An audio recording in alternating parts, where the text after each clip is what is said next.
यात्री कृपया ध्यान दें। इस देश में आम आदमी की कीमत कुछ भी नहीं है और इसीलिए ये अनाउंसमेंट सिर्फ एक ट्रेन की नहीं है। ये कहानी केवल ट्रेन, बस या हवाई जहाज की नहीं है।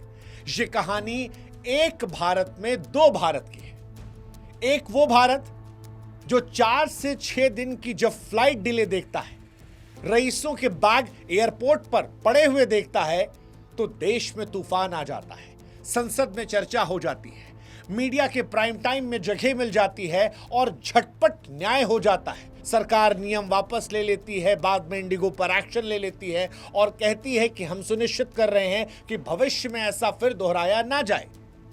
लेकिन उसी देश में एक भारत और भी है, वो भारत जो बीते 60-70 सालों से हर दिन ट्रेन में, बस में धक्के खा रहा है, लेकिन जिसकी आवाज न नेता के कान तक पहुंचती है, न संसद के दरवाजों तक, और ना मीडिया को भी उसमें इंटरेस्ट है।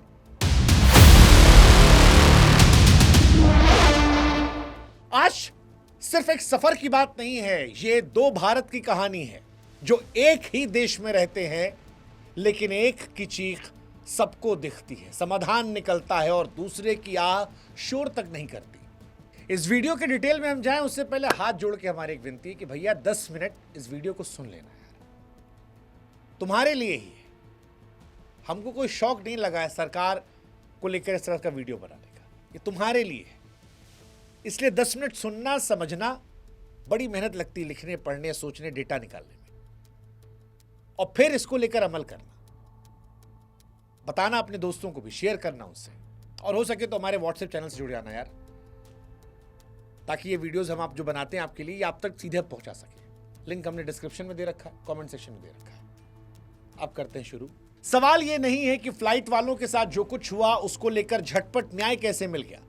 सवाल ये है कि रेलवे वालों, बसों वालों और आम लोगों के साथ इंसाफ कब होगा। क्या गरीब आदमी की चुप्पी को इस देश ने आदत मान लिया है? क्या सरकार गरीब की तकलीफ की इतनी आदी हो गई है कि अब रेलवे में, बस में आम लोगों की तकलीफ जो है वो तकलीफ लगती ही नहीं है? और सबसे बड़ी बात, ये सवाल इस देश के लोगों को परेशान क्यों नहीं करता। मतलब फ्लाइट 4 दिन लेट हुई, यात्रियों ने गुस्सा दिखाया, वीडियोस वायरल हुए, इंटरनेशनल खबरें बनी, प्राइम टाइम में घंटों घंटों चर्चे हुई, लेकिन वो रेलवे जो सालाना लगभग 673 करोड़ यात्रियों को सेवाएं देता है, यानी लगभग 2 करोड़ आदमी जो हैं वो रोज रेलवे में ट्रैवल करते हैं। हर दिन उस देश में सैकड़ों ट्रेन ऐसी है जो रोज लेट होती है, और त्योहार पर हाल मत पूछिए, ठंड में हाल मत पूछिए। लेकिन उस आम भारतीय की पीड़ा को सरकार ने, सिस्टम ने और हम लोगों ने भी, मीडिया ने, समाज ने एक रूटीन मान लिया है कि भैया ट्रेन तो देर आती ही है, ट्रेन में भीड़ होती ही है, यह मान लिया है, यही नॉर्मल है। इस पर कोई आपात बैठक नहीं होती है, इस पर कोई कार्रवाई नहीं होती है। देश में 2 करोड़ लोगों के लिए जो ट्रेन चलती है वो घंटों घंटों लेट चलती है, और जब वो आती है तो उसके जनरल डब्बे में लोग मालगाड़ी में जैसे सामान ठूसा जाता है वैसे ठूस जाते हैं। उदाहरण के तौर पर भारत में जो ट्रेन चलती है, जनरल कोच जो लगा होता है, उसकी क्षमता जो है वो 90 से 110 यात्रियों की होती है। लेकिन अगर आप कभी गए हैं तो वहां आपको दिखेगा कि 350 से लेकर 500 आदमी ठूस ठूस कर भरे हैं। मतलब हालत ये होती है कि लोग बाथरूम में कौन बैठेगा उस स्पॉट के ऊपर, उसको लेकर लड़ाई लड़ते हैं। उस जगह पर जहां पेशाब करने जाते थे वहां लेट के सो रहे होते हैं, परिवार समेत बैठे होते हैं, किसी की बीवी बैठी है, किसी का बच्चा बैठा है, कोई पूरा परिवार समेत अंदर बैठा है और अंदर से बंद कर लिया है और अपने आप को खुशनसीब समझ रहा है कि भैया बैठने की जगह मिल गई। जनरल डब्बे में अगर आपने ट्रेवल किया है तो आपने देखा होगा कि जो रास्ता होता है सकरा सा, उसमें ऊपर 2 सीटों पर लोग चद्दर बांध देते हैं। उस चद्दर को बांधकर 2 सीट के बीच में एक झूला की तरह नई सीट बना लेते हैं। आपातकालीन खिड़की से लोग अंदर चढ़ते हैं, वहीं से बाहर निकलते हैं। अनगिनत ऐसे वीडियो हैं जहां लोग कह रहे हैं कि हम 10-20 घंटे से बैठे हैं, हम इसलिए सीट नहीं छोड़ रहे क्योंकि हमको पता है कि 200 आदमी इस डब्बे में फालतू और बैठे हैं जो घुस आएंगे, हमारी सीट ले लेंगे, इसलिए पेशाब भी आ रही है तो रोक के बैठे हैं कि पेशाब तो घर जाके भी हो जाएगी, सीट चली गई तो फिर घर नहीं पहुंच पाएंगे। अगर आप जनरल डब्बे से आगे बढ़ेंगे स्लीपर कोच में, जहां पर 72 बर्थ होती है, 72 सीटें, वहां पर भी आपको सैकड़ों लोग बिना कंफर्म टिकट वहां मिल जाएंगे। कोई किसी के पैर के पास बैठा है, कोई सीट के नीचे, कोई लटक कर। लेकिन वहां जो तस्वीरें आती हैं, उन तस्वीरों को लेकर, उन तकलीफों को लेकर इस देश में ना प्रेस कॉन्फ्रेंस होती है, ना कड़ी कार्रवाई, और उसे न्यू नॉर्मल मान लिया गया है।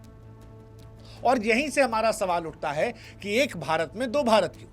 एक भारत जहां फ्लाइट अगर डिले होती है तो वो देश की सबसे बड़ी समस्याओं में से एक हो जाती है, और दूसरा भारत वो जहां पर हम बड़े हुए, हमने बचपन से ये तकलीफें देखी है और इनको कभी ब्रेकिंग न्यूज बनते नहीं देखा। यहां तक कि अब इन परेशानियों की हमारी आदत आ गई है, और इसीलिए हमको साल 1981 में अमिताभ बच्चन की लावारिस पिक्चर का वो गाना याद आया कि भैया आपका तो पसीना खून से कीमती, और हमारे खून की कीमत यहाँ कुछ भी नहीं।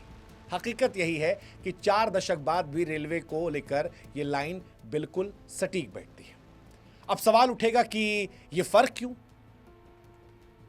तो फिर हमको गाना याद आया, ना बीवी ना बच्चा ना बाप बड़ा ना मैया, the whole thing is that के भैया सबसे बड़ा रुपया। रेलवे और एयरपोर्ट में तकलीफ में फर्क इस बार अलग नहीं था, सिर्फ पैसा में अंतर था।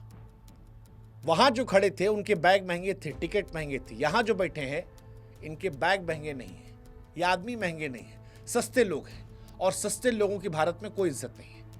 आपकी जेब में पैसा है, आपके लिए सारे नियम कायदे कानून अलग हो जाते हैं। भारत में जैसा कि हमने कहा कि औसतन 2 करोड़ लोग रोज सफर करते हैं, मतलब आप ये मान के चलो कि हर दिन पूरा लगभग ऑस्ट्रेलिया सफर कर रहा है, लेकिन मांग जो है वो उससे कहीं ज्यादा है।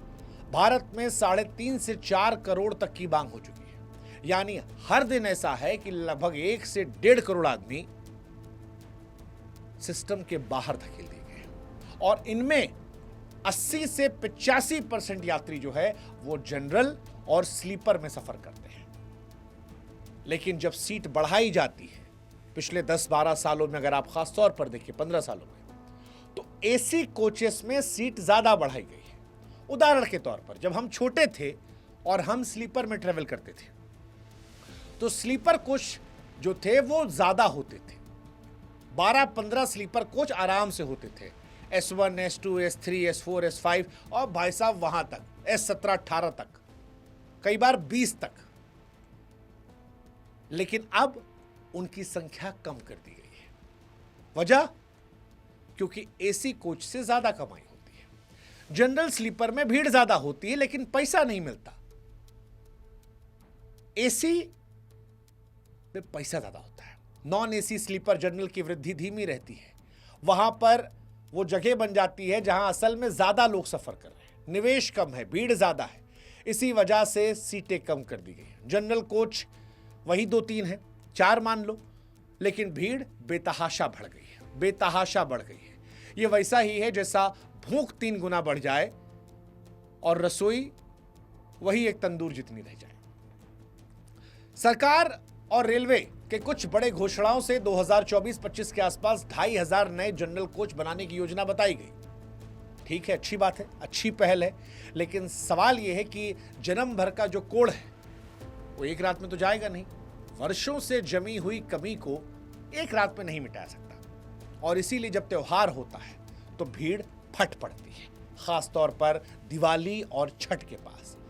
बिहार, यूपी, बंगाल, दिल्ली, महाराष्ट्र वाले रूट पर तो भीड़ जो है वो बेतहाशा आती है। वेटिंग लिस्ट जो है वो पराकाष्ठा के पार चली जाती है। पिछले वर्षों में वेटिंग लिस्ट 1.5 करोड़ के पार तक गई है। मतलब ये मान के चलिए कि दुनिया में कई देश होंगे जो पूरे पूरे टिकट के इंतजार में खड़े हैं। और इसके ऊपर सोने पे सुहागा रहा डायनेमिक प्राइसिंग, फ्लेक्सी या डायनेमिक फेयर प्रणाली। तो ये सरकार जो लेकर आई, इसका उद्देश्य था कि कुछ ट्रेनों में दाम जो है वो डिमांड के हिसाब से बढ़ा दिया जाएगा। अब इसका असर क्या हुआ? इसका असर ये रहा कि कुछ ट्रेनों में, खासतौर पर वो जो एक्टिव ट्रेनें थी, वहां पर दाम बढ़ता चला गया, महंगा होता चला गया जबरदस्त तरीके से। इसका असर यह रहा कि गरीब आदमी जो शायद एक बार को दाम एफोर्ड कर लेता, लेकिन सीजन में जब डिमांड बढ़ी और वो दाम कई गुना बढ़ गया तो वो टिकट नहीं ले सकता। उसको लगता है कि भैया रात भर बाथरूम के पास बैठे रहेंगे, घर पहुंच जाएंगे, ये जितना पैसा टिकट लेके जाएंगे इतने में तो हमारे यहाँ बच्चों के लिए कपड़ा आ जाएगा। और यहीं से उसकी सीट, उसका सफर जाता है और वो रात भर बाथरूम में या भीड़ में बैठा रहता है। लेकिन इस बारे में कोई चर्चा नहीं है। हवाई यात्रियों के 3 दिन की देरी पर पूरा देश जग गया। यहां तक चर्चा हो गई कि भैया इंडिगो को पैसा जो है वापस करना पड़ेगा, लोगों का जो नुकसान हुआ है। लेकिन दूसरी तरफ 60-70 साल से आदमी धक्का खा रहा है, लेकिन ये किसी की प्राथमिकता नहीं है। हालांकि यहां पर यह लड़ाई हम इसे अमीर और गरीब की नहीं करेंगे, हम उस सोच की लड़ाई तय करेंगे जिसमें एक वर्ग की तकलीफ जो है उसे तत्काल मान लिया गया और दूसरे वर्ग की तकलीफ को सामान्य। दुख यहां यह भी है कि आम आदमी, असल में वो आदमी जो लोकतांत्रिक प्रक्रिया में सबसे ज्यादा वोट देता है, उसने भी इसे सामान्य मान लिया। वैसे रेलवे के सामने सिर्फ भीड़ की समस्या नहीं है। आपको याद होगा फ्लाइट में स्टाफ को लेकर विवाद हुआ। इंडिगो वाला पूरा विवाद इसी बात को लेकर था ना भाई, कि इंडिगो में और कर्मचारी होने चाहिए थे। सरकार ने एक नियम बनाया जिसमें कहा गया कि पायलट बढ़ाइए, इतने लिमिटेड टाइम के ऊपर वो काम नहीं कर सकते, नाइट ड्यूटी ये होगी, इतना इनको छुट्टी मिलना चाहिए। इंडिगो ने नहीं बढ़ाया स्टाफ, क्रू नहीं बढ़ाया, पायलट नहीं बढ़ाया, बवाल हो गया। लेकिन उसी देश में रेलवे में स्टाफ की भयानक कमी है, भयानक कमी है। यह माना जा रहा है 3 लाख पद लगभग खाली है। चलो 3 लाख ना सही, जो आंकड़े छप रहे हैं सुरक्षा वाले को लेकर, उसमें 1.5 लाख सुरक्षा के पद कहे जा रहे हैं, जिसमें गैंगमैन, ट्रैकमैन, सिग्नल मैन, लोको असिस्टेंट, लोको पायलट। वहां पर 1.5 लाख पद नहीं भरे जा रहे। अब सवाल अगर सुरक्षा का है तो सवाल यह उठना चाहिए कि जिस सुरक्षा को लेकर सरकार फ्लाइट वालों के लिए परेशान है कि इंटरनेशनल स्टैंडर्ड्स के हिसाब से जो प्लेन उड़ाने वाले पायलट हैं उनका स्टैंडर्ड होना चाहिए, तो उसी इंटरनेशनल स्टैंडर्ड को भारतीय रेलवे में क्यों नहीं डाला जा रहा? क्यों ऐसा हो रहा है कि लोको पायलट 12-14 घंटा काम कर रहा है? क्यों ऐसा हो रहा है कि टिकट काउंटर पर स्टाफ नहीं है? क्यों ऐसा हो रहा है कई स्टेशन पर काउंटर बंद मिलते हैं, मेंटेनेंस टीम ओवर टाइम करती है? और यही हादसों की वजह बनती है। हाँ, 2013 से 2023 के बीच में 4000 प्लस मौतें हुई रेल हादसों में। 60 रेल रूट 100 से ज्यादा लोड पर चले, कुछ रूट 150 तक पहुंच गए। अब सवाल यह है कि इसके बाद हादसा तो फिर गणित का नियम बन जाता है। इन खाली पदों का सीधा मतलब देरी, खराब रखरखाव वाले कंडीशन और सुरक्षा जोखिम का बढ़ना। और यह सुरक्षा जोखिम केवल आंकड़ों खेल नहीं है। 2023 में रेल संबंधी हादसों और उसकी मौत को लेकर जो रिपोर्ट आती है बताती है कि ये 1-2 घटना कसौटी नहीं है, यहां सिस्टम लेवल की कमजोरी दिख रही है। आंकड़े हर साल बदलते हैं, लेकिन ट्रेंड दिखता है कि भीड़, पुराने रास्ते, कम स्टाफ, सिग्नलिंग, रेलवे को अपग्रेड करना घातक हादसों की वजह बनता है। बाकी कै मरे, कितना मरे, उस पर जाएंगे तो उस पर हेरा फेरी हो सकती है कि आपने इतना कहा, वो कह रहे इतना। आंकड़ों की बाजीगरी में हम नहीं पड़ रहे। अब एक सवाल आपके मन में आता होगा कि भाई साहब, जब रेलवे का बजट हर साल बढ़ रहा है तो फिर सुविधाएं क्यों नहीं बढ़ती, बेहतर क्यों नहीं होती? वजह है प्रायोरिटी, प्राथमिकता। पैसे का बड़ा हिस्सा जो है वो Vande Bharat, high tech station, AC coach, bullet train जैसे चमकदार प्रोजेक्ट्स पर जाता है, जबकि जनरल और स्लीपर कोच, जहां देश के 85% लोग सफर करते हैं, वहां उनके लिए संसाधन सबसे कम है। और ऐसा क्यों है? क्योंकि नेताजी वहां जाते ही नहीं।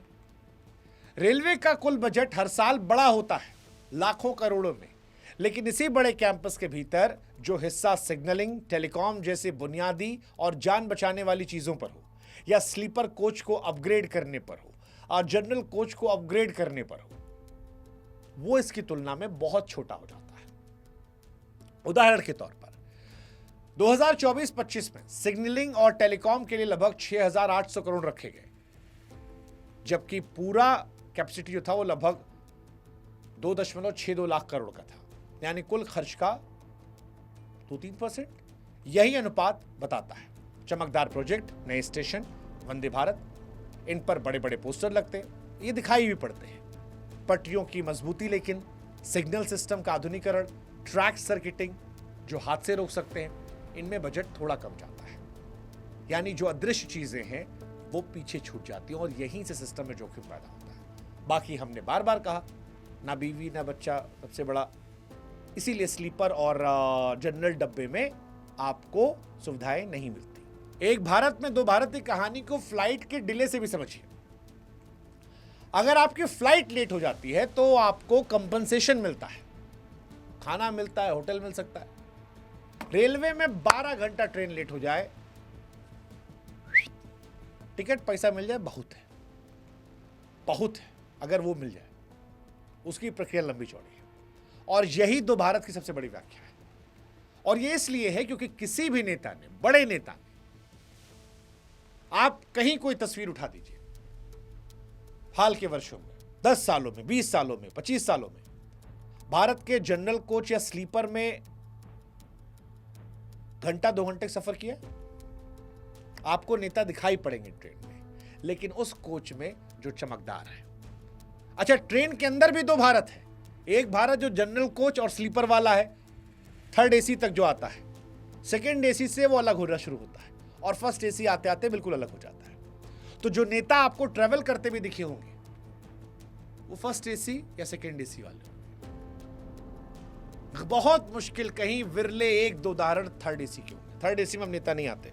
अगर देश के मंत्री जी, अगर देश के नीति निर्माता जनरल डब्बे में सफर करते तो शायद उन्हें एहसास होगा कि बच्चा जो है बैग पर सो रहा है, लोग चादर बांध कर सीट के ऊपर सीट बना रहे हैं, कोई बाथरूम में पड़ा है, कोई सो रहा है, उसके ऊपर पैर रख के लोग जा रहे हैं, कोई ट्रेन के दरवाजे पर बैठा है, बजाते हुए बदबूदार वॉशरूम के सामने किसी को रात गुजारनी पड़ रही है। तो नेताजी को समझ में आता कि विकास के बड़े बड़े उद्घाटन फोटो से ज्यादा रोजमर्रा के लाखों लोगों की सुरक्षित और सुखद यात्रा जरूरी है।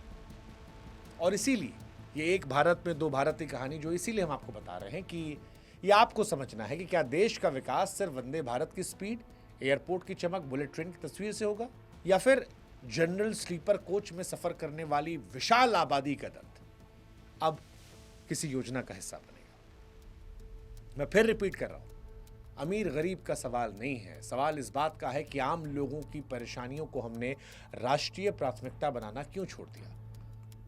फ्लाइट वाले 4 दिन परेशान हुए, देश हिल गया। ट्रेन बस वाले सालों से परेशान है, लेकिन आवाज परेशान नहीं करती। और इसीलिए हम कह रहे हैं कि एक देश में 2 भारत बसते हैं, जहां पर एक की पीड़ा तुरंत सुनी जाती है, दूसरे का दर्द अनदेखा किया जाता है। जिस दिन आम आदमी की तकलीफ सामान्य लगने लगी, समझ लीजिए कि संवेदनाएं थक चुकी हैं। और जब किसी देश की संवेदनाएं थक जाती हैं तो लोकतंत्र सिर्फ भाषणों, उद्घाटनों और फोटोग्राफ का तमाशा बनकर रह जाता है। उम्मीद करते हैं कि यह आवाज सही कानों तक पहुंचेगी। उम्मीद करते हैं कि दुनिया के सबसे बड़े लोकतंत्र में बड़ी आबादी के साथ भी न्याय होगा। लेकिन यह न्याय तब होगा जब आप भी जात पात, क्षेत्र, धर्म से ऊपर उठकर अपने बारे में सोचेंगे, अपने हक के लड़ेंगे। लड़ेंगे नहीं लड़ेंगे आप पर निर्भर है। लड़ेंगे तो ये 2 भारत एक हो जाएगा, नहीं लड़ेंगे तो आनंद लीजिए। उठाना गाना कि आपका तो ये पसीना खून से भी कीमती, और हमारे खून की कीमत यहां में कुछ भी नहीं। यही हो रहा है। बदलेगा या आप पर तय करता है। जय हिंद, जय भारत, नमस्कार।